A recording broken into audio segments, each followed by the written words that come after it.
ரொம்ப வேர்ஸ்டான எக்ஸ்பீரியன்ஸ் என்னோட லைஃப்ல இது. லைஃப்ல அகெயின் எந்த ஸ்டாலுக்கும் போகவே கூடாதுன்னு முடிவு பண்ற அளவுக்கு இந்த ஸ்டால் என்ன மாத்திடுச்சு. ஏன்னா வீக்ஸ் ஆஃப் எஃபர்ட், ப்ராடக்ட், மணி நீ எல்லாமே வேஸ்டா போயிடுச்சு. அவுட் சைட் பர்ச்சேஸ் விட காலேஜ்குள்ள செல்லிங் ஃப்ரீக்வன்சி கம்மியா தான் இருக்குன்னு தெரியும். பட் அதையும் தாண்டி ஸ்டால் செட்டப், ஆக்சசிபிலிட்டி, கோஆர்டினேஷன் எதுவுமே ப்ராப்பரா இல்ல. இந்த ஸ்டாலுக்கு 7,500 rupees என்ட்ரி ஃபீ கொடுத்தேன். பட் அது என்னோட மார்க்கெட்டிங்ல போட்டிருந்தா இங்க இருக்கிற எல்லா ப்ராடக்ட்டையும் ஆன்லைன்லயே செல் பண்ணி நெக்ஸ்ட் ஸ்டெப்க்கு நான் மூவ் ஆகிருப்பேன். இது எனக்கு மட்டும் தான் பிரச்சனைன்னு பார்த்தா அங்க வந்து எல்லா பிசினஸ் ஓனர்ஸ்க்கும் இதுதான் சிச்சுவேஷன். என்ன சொல்றதுன்னே தெரியல. அப்படியே ப்ராடக்ட்டை கொண்டு போன மாதிரியே திருப்பி பெங்களூருக்கு கொண்டு வந்துட்டேன். நானும் இந்த விஷயத்தை பற்றி ரொம்ப நாளாக பேச நினச்சிட்டு இருந்தேன்.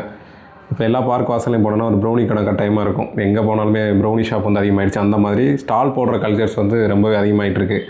நல்லா பெரிய பெரிய ஈவெண்ட், ஃபெஸ்டிவல் அந்த மாதிரி நடந்தால் தான் நம்ம இந்த மாதிரி ஸ்டால்லாம் பார்க்க முடியும். ஒரு மினிமம் என்ட்ரி ஃபீஸ் இருக்கும். என்ட்ரி ஃபீஸ் கொடுத்துட்டு அங்கே சின்ன சின்ன பிஸ்னஸ் பண்ணுறவங்க கடையை போட்டு கொஞ்சம் லாபம் பார்ப்பாங்க. இப்போ சும்மா ஒரு இடம் வந்து ஃப்ரீயாக கிடந்தா போதும் அங்கிட்ட ஒரு கடையை போட்டுட்டு அதுக்கு என்ட்ரி ஃபீஸ் 5,000, 7,000, 10,000 வரைக்கும் வைக்கிறாங்க. சரி, 5,000 கொடுத்து கடை போடுறோம். அந்த 5,000க்கு சேல் நடக்குமா அப்படிங்கிறது டவுட்டு. அதாவது சேலை சொல்கிறேன், ப்ராஃபிட் இல்லை. 5,000க்கு சேல் நடக்குமாங்கிறது பெரிய டவுட்டு தான். 5,000 வாங்குறாங்க. 5,000 அதிகமாக இருந்தாலுமே அதை கொடுத்து சரி கடை போட்டு ஏதாவது சின்ன லாபம் பார்க்கலாம் அப்படின்னு அங்கே போய் கடை போட்டால் அங்கே போனதுக்கப்புறம் தான் தெரியுது உங்களுக்கு பெஞ்ச்லாம் வேணுன்னா நீங்கள் தனி காசு தரணும், எலக்ட்ரிசிட்டி வேணும்னா தனி காசு தரணும் அப்படின்ற மாதிரி நிறைய ஸ்கேம் பண்ணிகிட்டு இருக்காங்க. அதில் மாதிரி காசு வாங்குறதுலாம் ரொம்ப குறிக்கோளோடு இருக்காங்களே தவிர அந்த ஈவெண்ட் வந்து ப்ரொமோட் பண்ணுறாங்களா அப்படின்னு தெரியல. ஏன்னா ஆள் வரணும்ல. கடை போட்டோம், வாங்குறதுக்கு ஆள் வந்து அதனால் வியாபாரம் நடக்கும்.